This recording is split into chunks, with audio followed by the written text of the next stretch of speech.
I was asked the question, should you do fiction or non-fiction when you start Kindle publishing or your publishing business?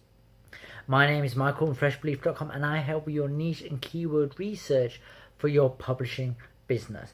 To see daily videos, hit the subscribe button and the bell notification to get notified of my daily videos. Alright, let's get to it. Whoa, I'm feeling good today. Okay, so which one should you do as a beginner? Okay, start with shake camera. Which one should you do as a beginner? Now, there is no real golden ticket. There's no silver bullet here. You know, both are going to take hard work and consistency for you to actually go in and make money.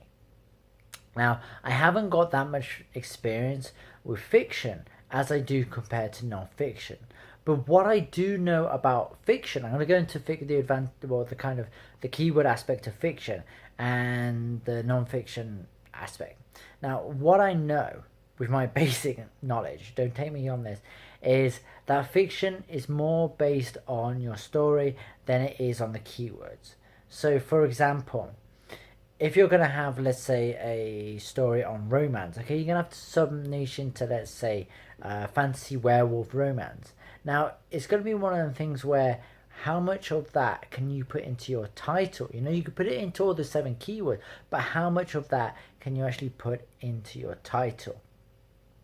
This is what you got to think about. This is where I would say the AMS ads come in and everything like that.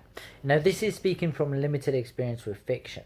That's why I tell people to go into non-fiction, because that's where my knowledge is. You know, for me to actually jump over to fiction, that would be starting from ground zero again and actually having to learn how it works. So as I just shown you that, I don't know that much. You know, I just know based on what I look at. If you type in space fantasy fiction, you know, you might find some titles of space fantasy fiction, but I'm thinking like more will actually come up which aren't. So why do I say non-fiction is like better to get started? Well, for me, finding keywords, all you have to do is actually type them into Amazon and boom, they will appear. And that's the advantage, is you just type in the keywords and certain keywords will come up, and you know if that keyword is profitable or not just based on the search volume. So let's take one that I've looked for before. Let's say ham radio. Now you go into something like ham radio and you look, okay, you can see that the keyword is profitable, but at the same time it does have competition. You know, the page length is a little bit longer. And there's other factors like you could look at it, is that a mini authority figure? This is the things that you can look at automatically when you go into non-fiction. And this is why I actually prefer like non-fiction publishing, is because I can actually look at a keyword and I can identify if that keyword is profitable or not straight away. I feel that if you go into fiction, you know, you've got to do a little bit more. Now there will be people on YouTube that are going to explain this in better deal. Someone like Carla Marie should be able to tell you better this. She's had a lot of success. But I'm not disavowing, I'm not saying fiction is not profitable, because the top books in the Amazon store are fiction. So that just does say something about fiction. But, you know, it's just my personal preference. Now, the person that asked me this question said he had already done non-fiction. Now, I'm actually going to send you this video. But at the same time, is if you have already started non-fiction, why are you going to switch over to fiction when you already have a base knowledge? So let's say you start about, I think it was like you stopped over a year ago, so your base knowledge is here. Why would you take your base knowledge down here and start again when at the end of the day you're already here, you've already got that knowledge? All you have to do is just a little bit more learning and you take yourself higher. You know, that's what happened when I got back in to Kindle publishing a few months ago. Yeah, there were a few things that I had to learn.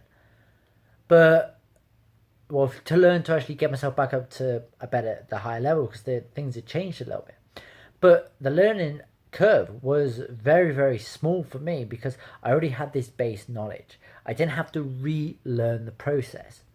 And this is something that you have to think about, is whenever you're going into something new, whether it's Kindle publishing, affiliate marketing, or drop shipping, or something like that, if you're going into this, you're not starting here. Remember that. You might already have the internet knowledge of sending emails and stuff, but you're going into a totally different business model.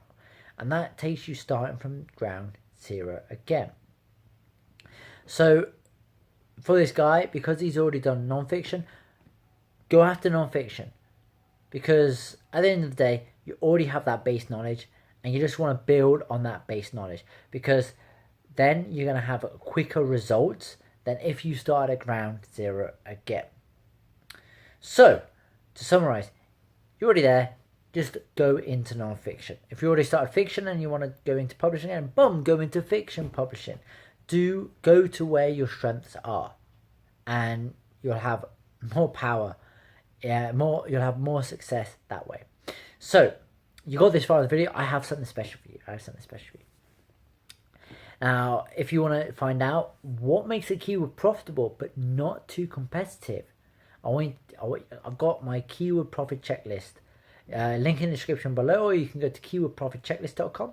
Now, if you like this video, give me a thumbs up. Let me know you like it. If you have any questions about Kindle publishing, keyword research, niche research, any videos you want to see, comment below. Let me know.